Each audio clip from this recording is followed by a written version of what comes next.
Welcome to Lifestyle Solopreneur, the community for entrepreneurs who put lifestyle first. Join your host Flavia Barris as she interviews successful lifestyle solopreneurs and shares ideas to help you find the perfect balance between lifestyle, business, and self. Flavia is an attorney, marketing expert, and founder of several online academies. She's been featured in major media including BBC World News, The Wall Street Journal, The New York Post, ESPN Television, and more. Join us for this episode of Lifestyle Solopreneur. Hey, Lifestyle Solopreneurs. Today we get to speak with Mads Friis.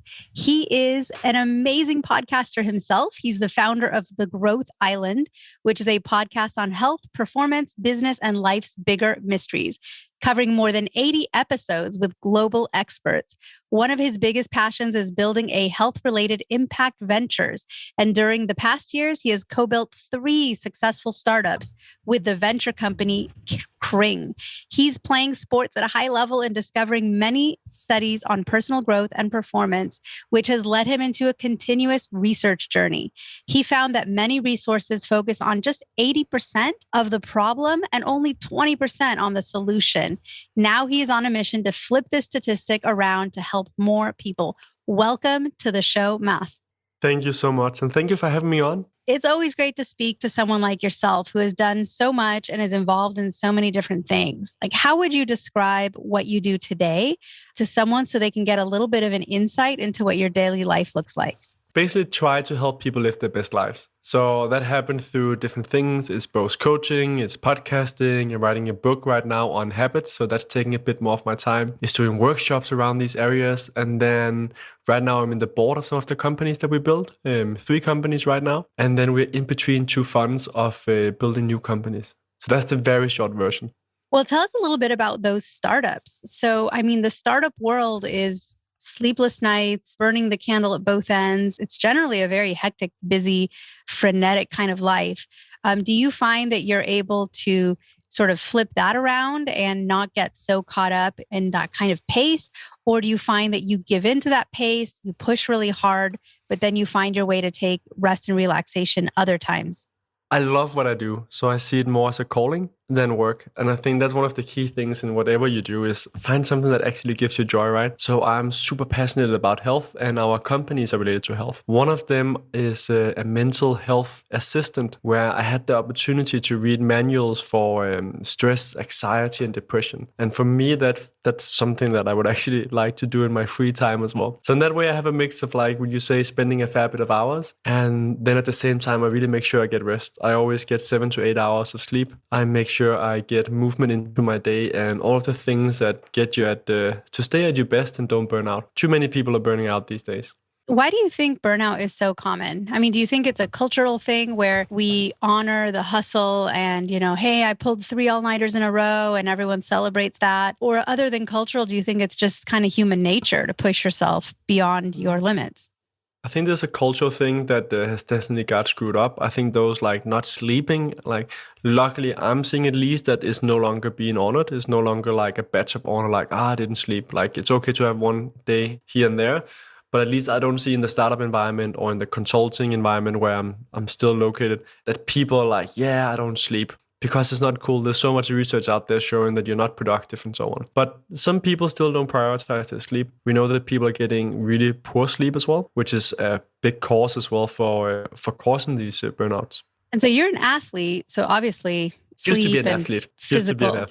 Used to be an athlete. Well, come on. Yes. Once you're an athlete, you're always an athlete. Maybe we can call you a retired athlete, but tell us a little bit about your sports life back then. Yeah, so I used to play in my youth both handball and football. Football, which you call soccer in the US, and handball is Olympic handball. So that used to be practice 1 to 2 times a day because I was playing both sports until I had to select one of them. And then there would be games in the weekend. So I'm kind of used to doing a lot of things.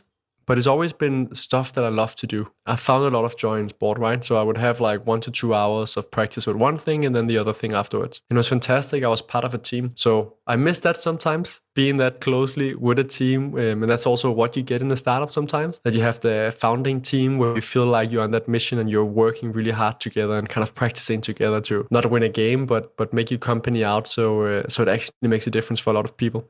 Do you think that the world of sports and being an athlete translates into business? I mean, do you think that For being sure. that disciplined and, I don't know, being used to teamwork translates later into more success in business? How about some of your other teammates? Did they ever become entrepreneurs?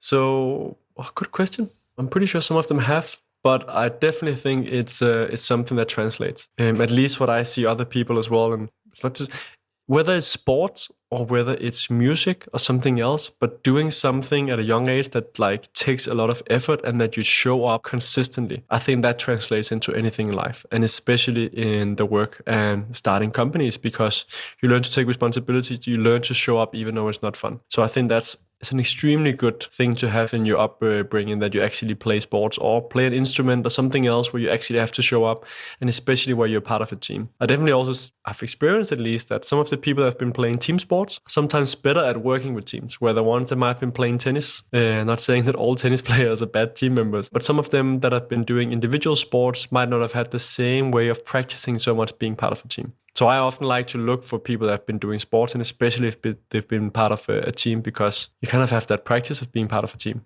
So true. I'm going to quote you back to yourself. Learn to show up, even if it's not fun.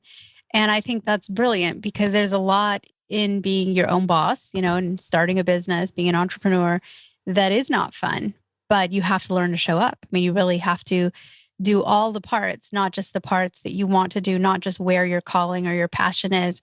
And for some entrepreneurs, that means you have to look at your numbers. You have to hire a bookkeeper or do the bookkeeping yourself. And some of it isn't fun, but I love that. It's all about discipline. And yes, if you've been an athlete, you might love being out on the field playing football, but you might not like doing the stretching or the yoga or the weights or something, but you have to do all of it. You can't just pick the fun parts. And many people underestimate what it means to be an entrepreneur. Like they only see like Shark Tank or something else, and they don't realize how much it actually takes to be an entrepreneur. I think that's something that we need to talk more about in our discussions about being an entrepreneur. It can be an absolutely beautiful life, but it takes time before you get to that full freedom. What are some quick tips that you can give to somebody who's on that path, on that journey right now and struggling a little bit?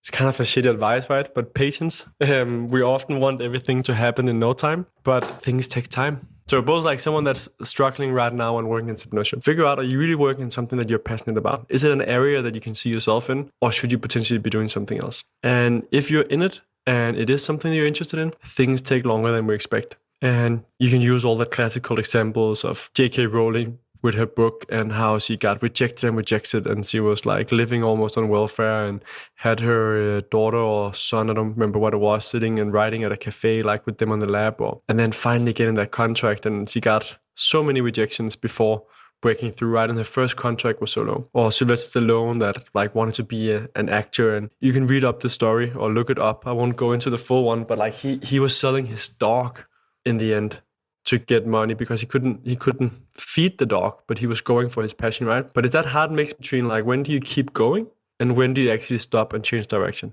That's a tough one too, because we often tell people, don't quit, keep going.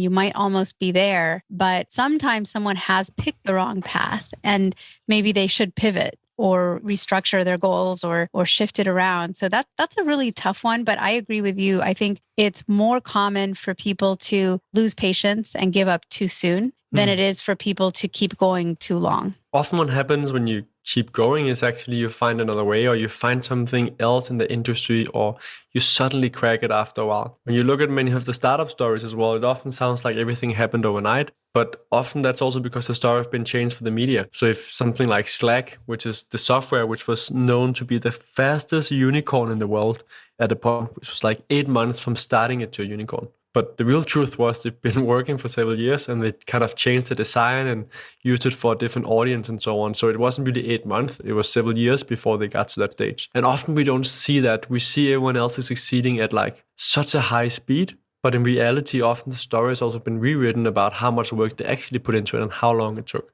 That's so true. And you really can't trust what you see on TV or how a story is told, because that's never going to be the 100% truth. Speaking of percentages, I know that you focus on sort of that 80-20 rule, and how often people spend 80% of their focus on the challenge and the problem, but only 20% of their efforts and time looking at ways to find solutions.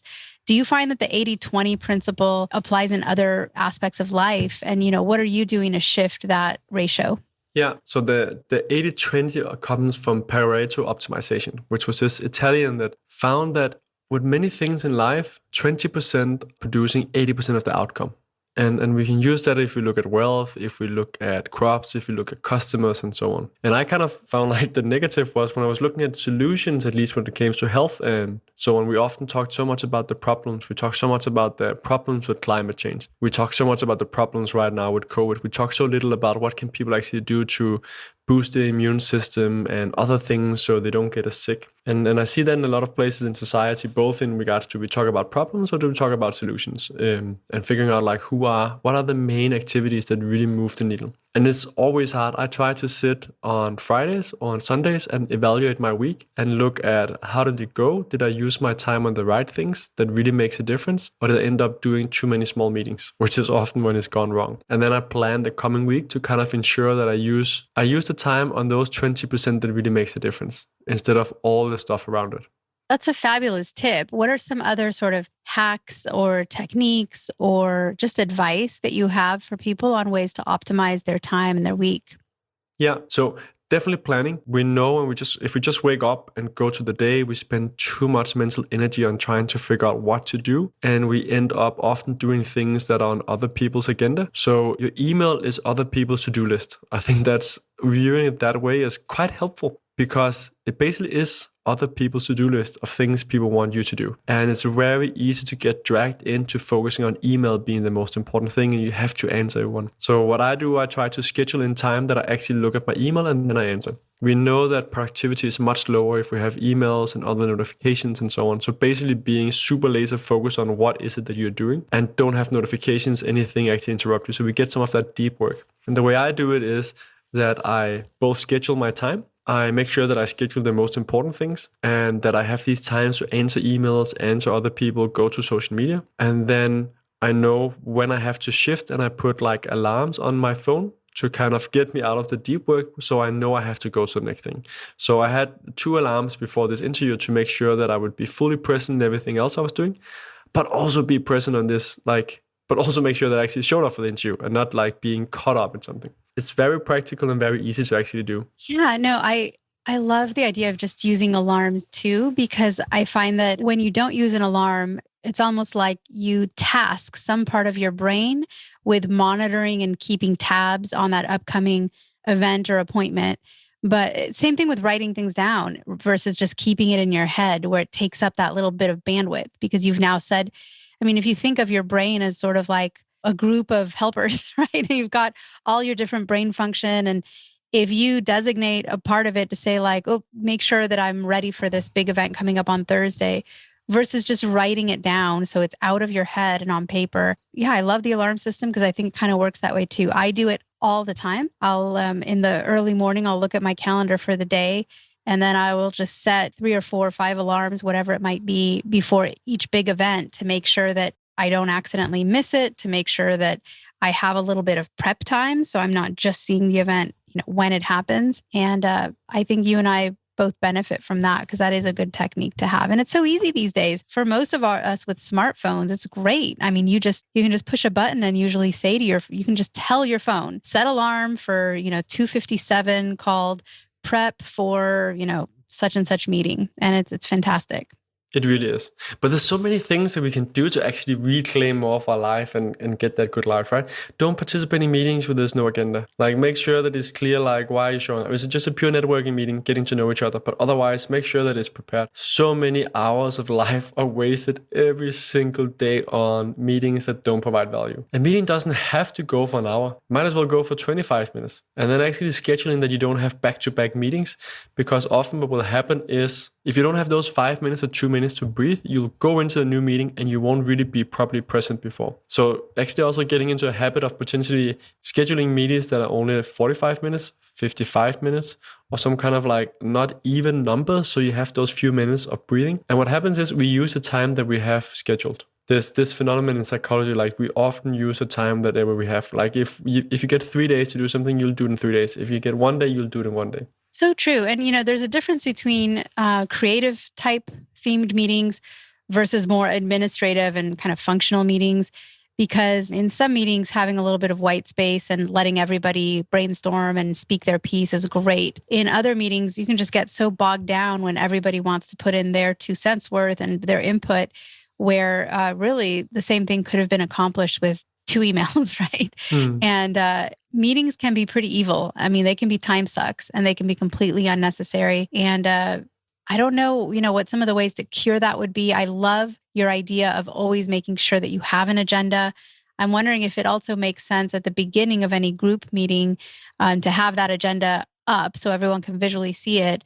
And then just to ask, which of these items can we delete today because it's already become irrelevant or we've already addressed them, and give people a chance to put something on the agenda but when you put things on an agenda last minute, then nobody has time to prep or think about it before the meeting. So maybe the rule should be you never add to the agenda. You just maybe add items for a future meeting, but never on the fly. What do you think? I think whenever practical, it makes sense. And then, of course, the real world hits. Once in a while, like something came in, which is actually more important than whatever is on the agenda, and the meeting ends up being hijacked. So it depends very much on the environment, but I definitely agree that there's a tendency also that as you're saying, like, let's just get this in the agenda as well, and people are not really prepared. So I think it's important to look at, is this something that's actually more important than the meeting? Or is this something that we just put on last second because we kind of feel like we want to talk about that as well? Yeah, no, absolutely. So what do you have coming up for you that's exciting? What are you building towards? What kind of projects do you have on the horizon that you're working towards every day right now in the current time that you can share with us? Yeah, so currently I'm writing a habit book, and that's given me a ton of joy. I really believe habits are such a big part of living the good life. Having those healthy habits so that you have that energy to show up. So you're not only working, but that you have that energy also to be with your family and your friends. Because way too many people end up only having the energy for their work, and then they're not really living life apart from work. So building healthy habits that are both productive and get you what you want in life. I think that is so fascinating. And I got the book written now, and it's getting to the second feedback session or stage soon. I'm getting it back from an editor again. And then there'll be 30 people more reviewing it. I sent it out to 7 people to review it first to kind of make sure that I'm not just writing a book that I think is great, but something that the users actually think. And then it's written in a very action-oriented way. So instead of those books that you read and you get intellectually challenged or curious, I wanted to make it a book where that happens as well, but more that you actually make changes in your life. So a lot of hours goes into that right now. Well, that sounds super exciting. So Mads, how do people actually connect with you offline or online so that they can be the first to hear when that book does get published?